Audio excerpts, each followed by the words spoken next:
Hello, Portland!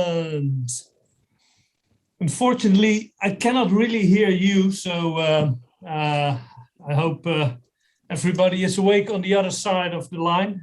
Very happy to be at PNSQC, although it is online. Does low code mean low testing? Who is Jaap Cannegieter?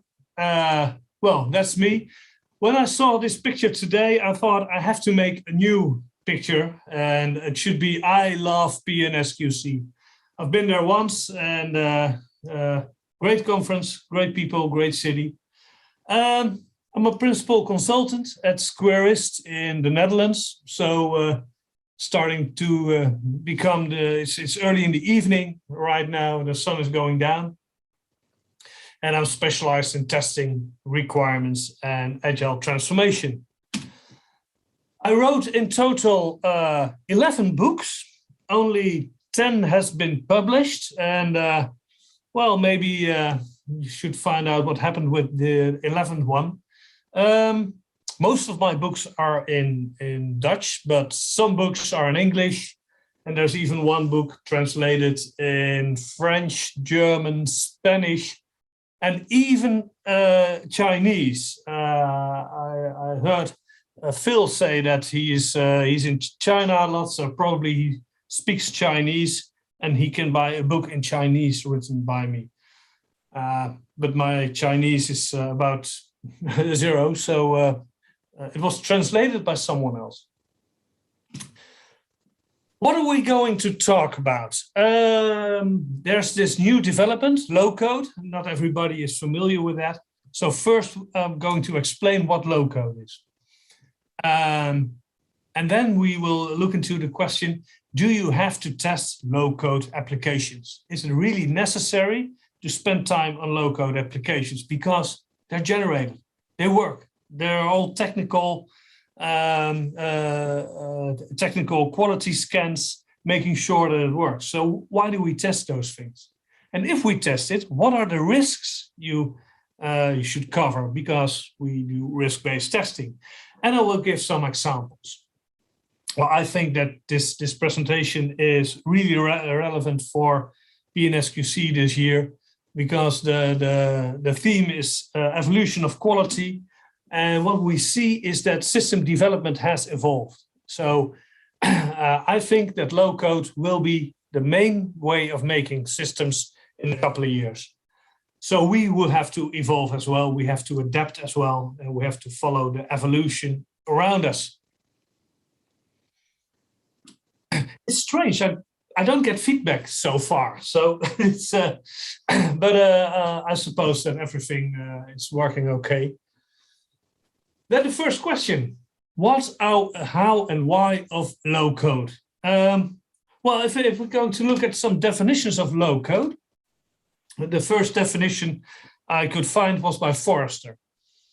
Low code are products or cloud services for application development that employ visual, declarative techniques instead of programming. All the low code platforms I know are cloud services. So you make your system in the cloud and you deploy your system to the cloud. We hardly need any local processor power to making systems. It employs visual declarative techniques. So no coding, not using your keyboard to type in code and make all these mistakes, but use your mouse to make a system. Visual declarative techniques, looks like playing, a little bit like that. A slightly better definition and a slightly more commercial definition is made by Mendix. Low code is a visual approach to software development, so the visual again. Low code abstracts and automates every step in the application lifecycle to enable rapid delivery and a variety of software solutions. It automates every step of the application lifecycle. Yay! There are testing tools in this platform. Wow, how cool is that? They don't work that well. I'm very sorry to disappoint you a little bit. Most of the low-code platforms I've seen, they have some kind of automated testing. But when you look closely to that part of the low-code platform, you come to the conclusion that maybe they're very good in making low-code platforms, but they're not really good in automated testing. It's only partial automated testing. On the other side, all the low-code application platforms I've seen, they have a CI/CD pipeline within the platform. How cool is that? You really can deploy software within seconds to the internet, which is also a huge risk. The last part of the definition is it breaks the traditional silos of business and ICT and promotes continuous collaboration. This is pure commercial part. You can still work in traditional silos using low code. You can still divide business and IT. And yeah, they say they promote continuous collaboration, but it's not in the tool that you do continuous collaboration. These are the official definitions when someone asks me what low code is. It's building applications, not by coding, but drag, drop, and set properties. That sounds really easy, as if everybody can do it. And later on, we will see this is one of the major risks of a low-code platform. But let's first dive a little bit deeper into what low-code is. Well, actually, it's in these two images.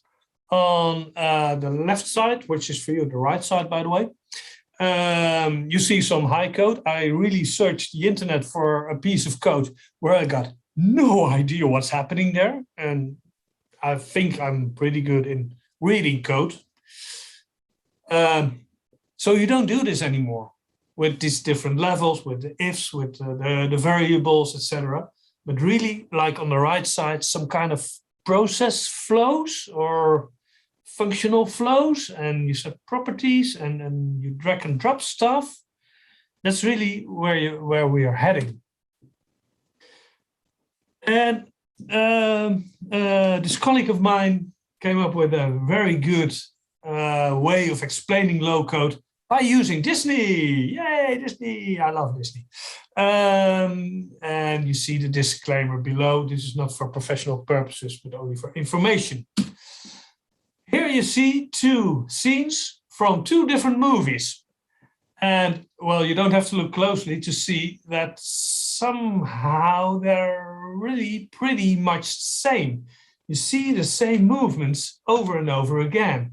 And only some parts are different. The background is different, but also the figures are different. And these movies are not made by hand. These movies are made by a tool. And there's a second example where you really see that even the feeling you get with the images is the same. It's somehow sad what you see, and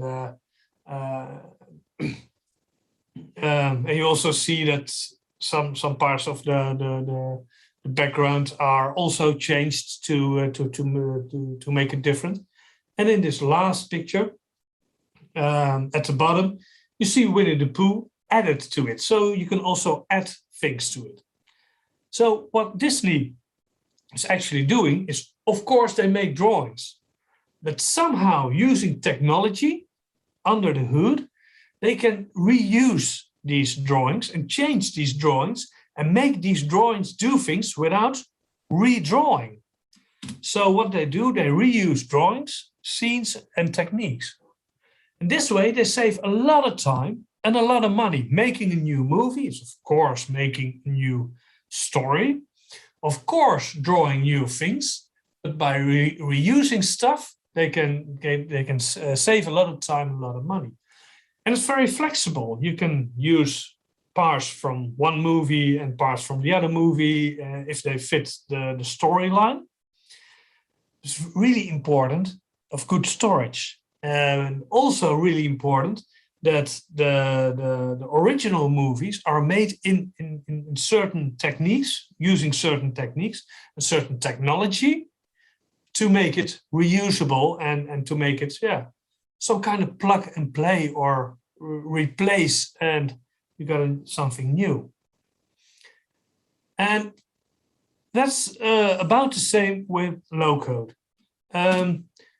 Within my company, we investigated 4 different low code platforms, and we did all kinds of courses, and we learned a lot, by the way, Julia. So yes, learning organization. I hope we are. And we found out that on a very abstract level, you see the same components in all the low code platforms. And I don't know all the low-code platforms in the world. There are maybe even more than 100 of them. So that makes it pretty difficult to know them all. But what I've seen so far, they all have these 4 layers. They all start with a process layer, process design. You design your process within the tool. And within these processes, you can say, here we need a screen, here we need a screen. And you can also make screen flows. So you can really see how the application is working for the user. So the customer journey, you can really show the customer journey. Making screens in a low-code platform is really easy. I'll give an example later. The business logic layer is where it really gets complicated and where different low-code platforms will offer different possibilities. All the low-code platforms I've seen so far are always data-driven, so there's always a data model, and you can only make applications with it using data. This looks a little bit maybe like a waterfall. No, it's not a waterfall. In my experience, if you're making a low-code platform, I would start with the data model. So I would start at the foundation. Of course, you have to know the processes, but you cannot build business logic or screens without data, or you have to add it later, but then the chances that you will introduce bugs is much bigger. So start with data, then the process, and then build the screens and business logic. And you will go from one level to the other all the time around. So it's not a waterfall, absolutely not. I will give you some examples using some showing some of the low-code platforms I've worked with. Here you see an example of OutSystems. And in OutSystems, you can build the processes using all the different icons, all the different elements you see on the left side, and you just drag and drop them there. You can add some information, and you see all the well-known process icons we know from the different process methods. What I've seen in practice is that these processes are described on really different levels within one organization. So you have to make sure that these processes are used in the same way. Was there a question or? Yeah, you can't make it bigger. I can hear you sometimes. We can't see. Can you make it bigger? It's so small. Yeah, that's better. Thank you. Okay. Yeah. It's maybe not that important that you can see the details, but I will make the next ones bigger. Yeah. Here's an example of making a screen. And this is really the dragging and dropping part of low-code development.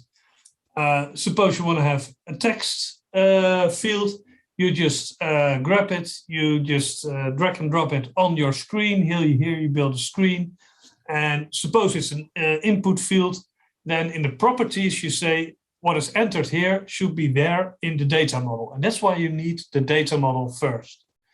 And here you see the different, I cannot make it bigger than this. The different items you can use in Pega, which is also a very nice low-code platform.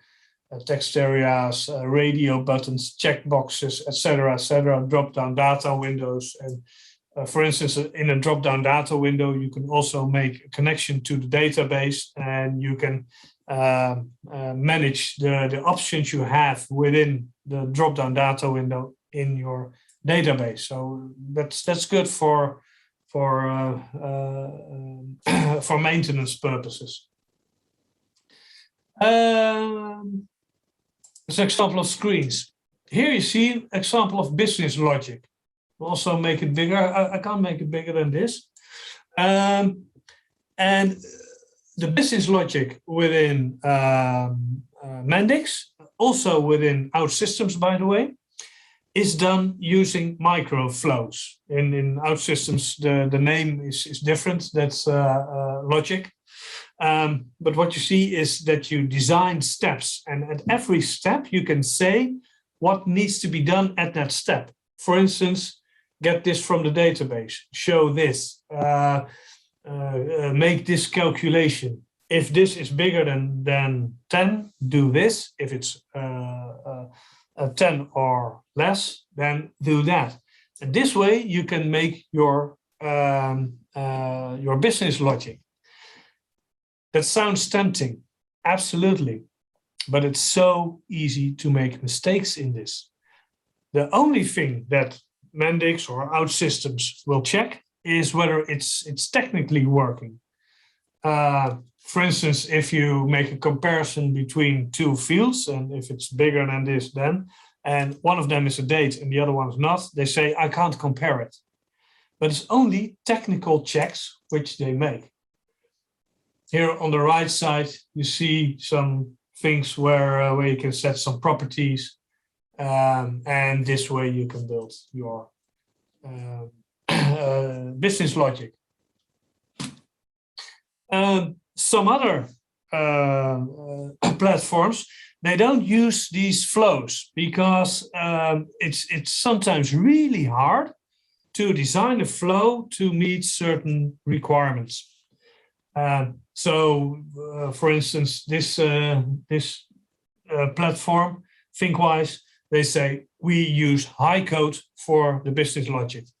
High code in this way, I think it's Java. No, it's SQL, but you can program in different languages. You can still do much more and make it better maintainable to just use high code. So some of the platforms use high code for business logic. And the last one is data modeling. Like I said, all the systems I know, they use a database, so they're data-driven systems. They process data. Of course, you can make calculations, and you can make the old-fashioned data model like we used to know. This is an example from ThinkWise, which is also a very nice platform. And you see everything we know from a normal database, like the foreign key, the home key, the different types, the string, the data field, etc., etc. And this way we can make the database. So the different levels, the 4 different levels, and examples of different low-code platforms. Why do organizations use low-code? Actually, I could have made a sheet with one thing, time to market, or maybe even one word, time. Most of the low-code platforms, they claim you can make applications 5 to 7 times faster than with high code. I think when we're talking about really simple, not very complicated, easy and small application, maybe that could be true. But I don't think that with the kind of applications we're building, 5 to 7 times is realistic. In my opinion, this is an opinion, I think 2 or 3 times as fast is realistic. Later on, we will see that we have some specific things to attend. Shorter means cheaper. It is more easily tailored core systems. I think this is actually true. I support these vendors in this one because it is documented in itself. It's easier to understand what's happening. And suppose you change something. If there are technical problems here, if there are technical quality issues introduced by maintenance, by tailoring systems, they will say so. Suppose, let me give an example. In OutSystems, if you drag and drop a step in the logic flow, they say this step is wrong because it's empty. So it tells you immediately you have to do something. Suppose you change something from a string to a date field, then they say, hey, then here and here and here, something goes wrong. So make sure that you correct it. Maintenance and tailoring system is easier. They claim extendable architecture. That's really can be a pain in the ass because you have to be very aware about architecture. What are you going to solve where? It's so easy to add something that you can easily make mistakes in the architecture. So architecture is becoming more important in low-code development.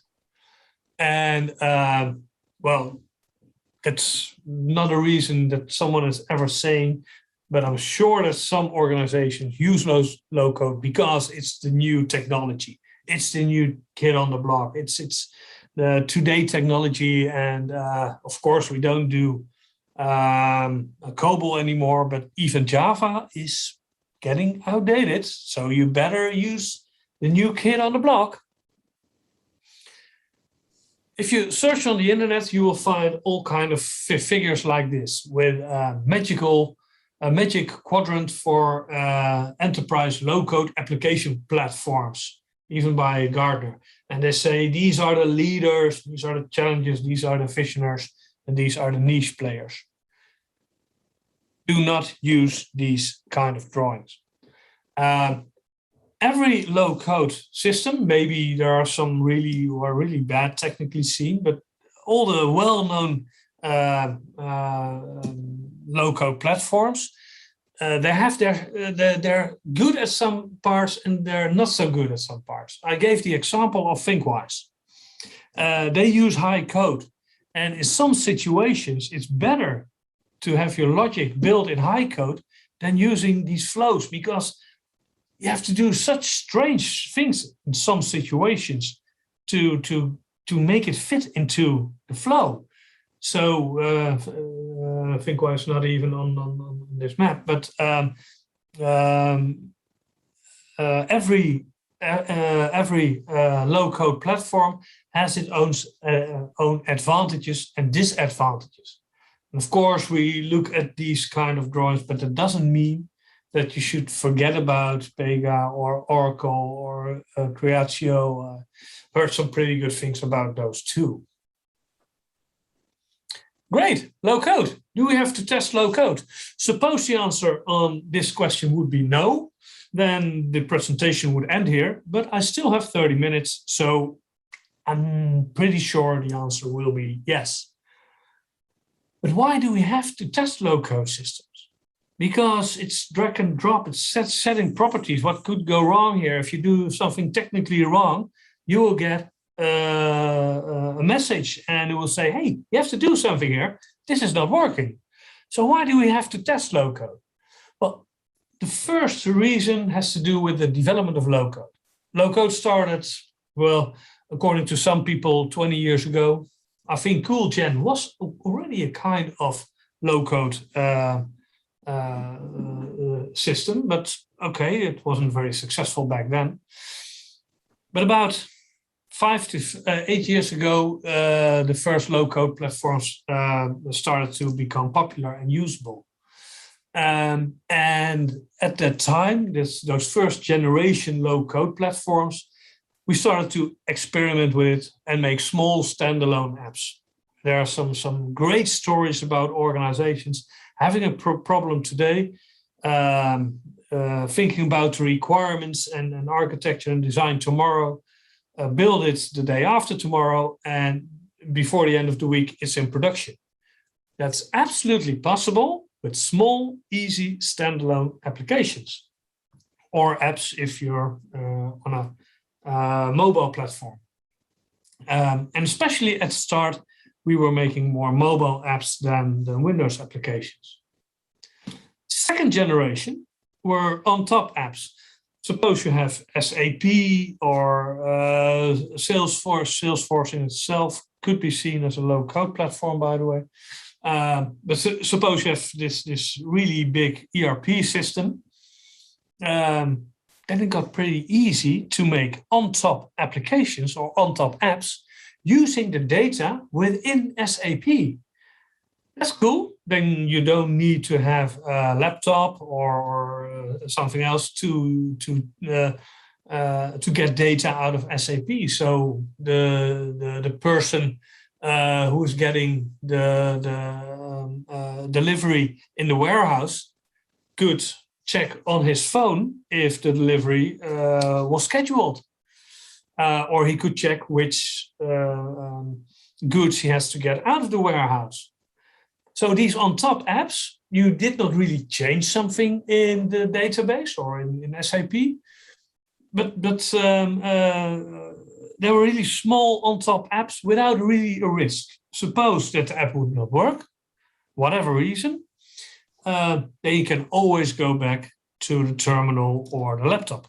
But then it got serious. We were making on-top apps that really replaced customer-built functionality, and we were making complete applications. And then we did not have that fallback scenario going back to the terminal or laptop. So it had to work because otherwise our processes would get stuck. So yeah, this was really getting more like a risk for the business. And today, the project I'm in right now, then we make a large-scale, complex, business-critical, highly reliable, secure and compliant core application. The project I'm in right now, we're building an ERP, specifically for this organization-built ERP system. This organization has bought 7 other companies in the last few years, so they really got big. And we have to make one application for the 8 different organizations, so we can integrate these 8 different organizations into one. Then, not the ERP system not working is really a high risk. This is an organization where 15 million tires, so tires for cars, are delivered and also delivered to other companies per year. So every day, a couple of hundred trucks are coming there with tires, and a couple of hundred trucks are also leaving with tires. Suppose it's not working for a day, then we really have a problem here. And mostly a traffic problem because we have all these trucks. So it really has to be reliable. Would you just not test it and look at the blue eyes of the developer who's saying, well, I did my best, and go into production? I would test it because the risks are too high. And well, to say it in another way, sorry, I put the Dutch version of this sheet in it. These are all flashes news items where there was a problem with software. Software problem is Dutch for software problem. And I found all these different news items in 1 hour sitting in the train. And all these systems, all these software problems led to considerable damage. For instance, this really happened in the Netherlands. Some people who were in jail were released because of a software failure. And these people should not have been released, by the way. That's a real problem, you know? And I was thinking, probably you cannot read this, so I'll make it much bigger. But did you see this news item? Maintenance Boeing airplanes stopped due to software failure. Here I took the English version, so I didn't test the presentation very well. But aircraft maintenance carried out by American aircraft manufacturer Boeing has come to a standstill, that's better English, for more than 24 hours due to an error in the app used by the staff. Do you think that the staff was at any interest if this was built by low code or not? No, they want to be sure that it works. Maybe you say, I've never seen this. Well, I heard something that fake news is pretty popular. This is fake news. And this is what Boeing doesn't want to happen. And they're not interested if it's high code, low code, Java, C#, whatever. They just want to be sure that their processes will take place. And you will only get that information. You will never know for sure, 100% sure, but you will get the information, how well it is, before you've tested it. So we want to prevent this from happening. Maybe some of you already saw that I dated it on the day of tomorrow. So that's what we want to prevent from happening, if it's low code or not. So yes, we have to test low code if it's important for the business. That's no news, isn't it? So I already told, in what situations does risk increase? Many stakeholders affected. Please test your damn thing, no matter if it's high code or low code. Different stakeholders means different opinions, so do a good acceptance test. Complex. The business rules we have to build in systems today are sometimes so complex. Why did they become so complex? 20 years ago, the calculation power of computers was not that high, so we couldn't make some things, certain things.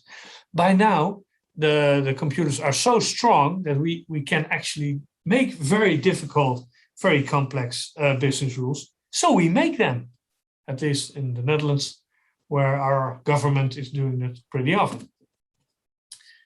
It has to be highly reliable, and most of the low-code platforms have a very high risk on performance issues. They're not built to be used by thousands of people. Secure compliance. Well, I hope I don't have to explain this. Some of the platforms say, if you use our platform, you don't have this risk. Believe me, they're not always this good at it. Maybe the most important, it should have been on top maybe, you can build the wrong thing. Yes, low-code platforms help you to prevent technical problems from happening, but it will not prevent you from functional problems happening. So you can build the wrong thing really fast.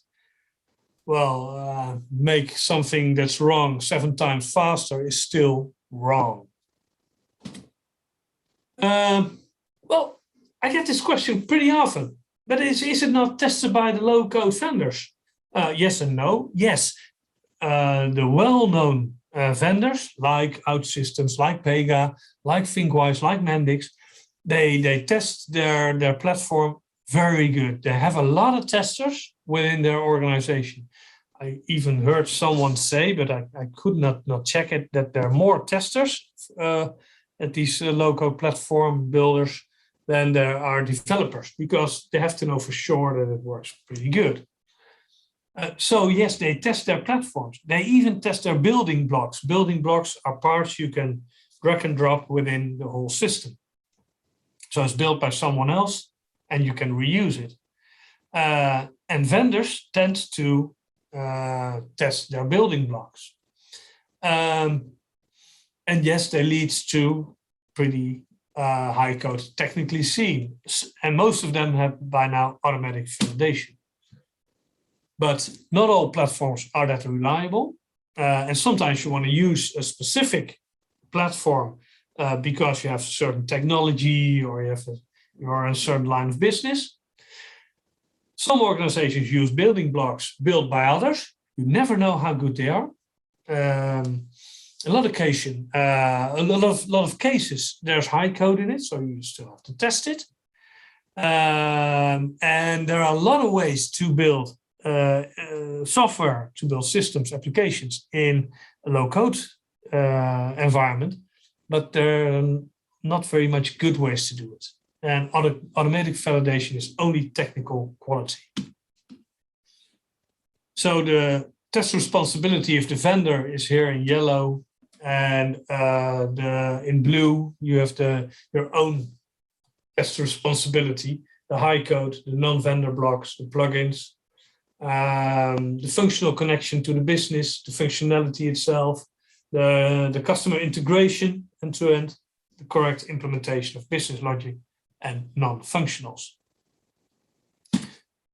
So if you use pure declarative, no code, not complex development using standard platform, your testing burden is very low. But what I see happening today is that we build a custom code development, making complex functionality and beyond the standard platform. And then you have to test a lot. So if someone asks me, do I have to test low code? I say, no, you don't have to test it if you meet all these circumstances. You make a very simple application. You only use standard platform. You avoid customer coding. You make it's used by a small amount of users, and you have a workaround. So in that case, you can skip testing. And if you skip it in every other way, you will have to accept the risk. I once said to someone, it's up to you whether you test your low-code application or not, but in case you don't, I hope I'm not a client of your organization or work in your organization, because I expect applications to work. And so yes, you have to test low-code applications. But what do we have to test? And do we have to test everything? No, there are certain things you don't have to test. First of all, how standard is your application? The low-code platform is standard, but your process is not. So the moment you start working in the low-code platform and you make it fit to the process, if you put these two together, you see they fit perfectly. In that case, the low-code platform is not standard anymore. So you still have to test that. Your implementation is unique. A second reason, a second thing you should test is we all agree that our applications are not on an island. Our applications, they interact with systems built by suppliers with maybe government content, different websites. Maybe it's got a website, it's got an interface with the finance systems, reporting, and even within the system we have integrations. So you always have to test the integrations. So at the end of the day, what do you have to test? Here you see another way of 4 layers to explain a low-code platform. The processes and presentation is unique, and you can make a lot of mistakes here just by misinterpreting the processes. So yes, test it. The first thing I would test is business rules. It's so easy to make mistakes building the logic of the system. So realizing the business rule. So absolutely test this. Start here. I would not start at screens. That's not very difficult, and then bugs can be seen easily. There's a lot of technical checks there. But business rules. Hey Jaap, can you hear me? Yeah. Yeah, we got to wrap up pretty soon. If some folks have some questions in the Q&A panel, if you could. I thought I had still 19:30. No, we're supposed to end at 10:15. Yeah. Okay. So. Okay. Let me then wrap up with that. This one, with traditional testing, you have about the same amount of technical and functional testing and a little less non-functional. With low-code systems, you do not have to test that much technical, but a lot of functional and also a lot of non-functional testing. You said there are some questions. They're in the Q&A panel. If you take a look at that. Okay. Down I below. see one bad sound. I hope that was solved. It was at the start. I only see one question. In the future, we can have all tracks as meeting rather than webinars, making for better interaction. I do agree with this. I would prefer to be in Portland right now. I don't see any questions. There's a Q&A button on the bottom there. Not the chat, on the Q&A button on the bottom. You see the Q&A with 6 questions there? Let me check. No, I don't see that. Let me look at it here. Hold on. Yeah. I'm not sure where. Since I shared my screen, it changed.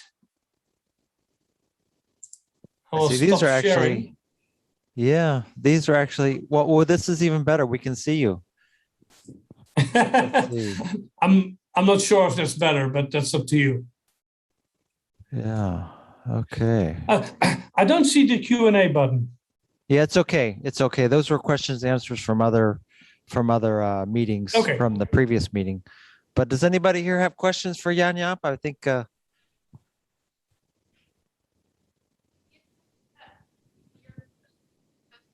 If there's no question, I have one last thing I would like to share, if that's possible. Hi, Jan. Yeah, hi. You said the first line of testing is your business logic. Yeah. So if you don't have the UI and the screens yet, do you do that? Where do you take that approach? In most platforms, you can do API testing, no problem.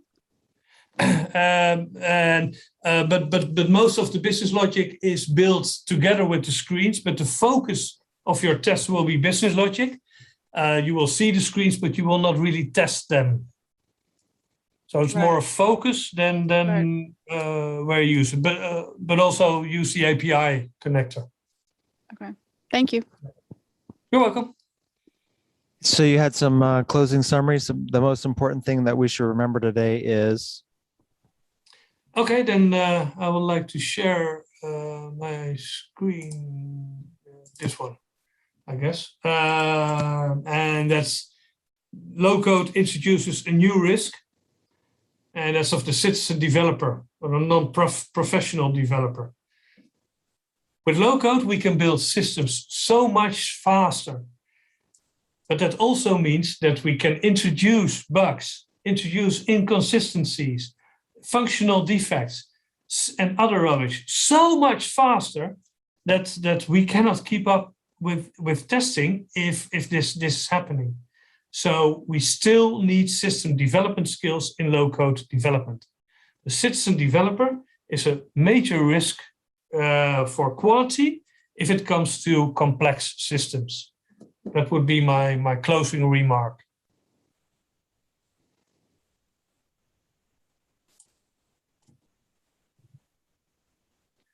Are you very impressed with this last remark, or are you offline? We're just incredibly impressed. Let me hold on. I don't believe you, Phil. All right. Well, thanks, Jaap, and we hope to see you live next year. Thank you. Yeah, I would love to be live in Portland. This feels strange. Yeah, thank you very much for the chance. I hope you learned something and have a very good conference.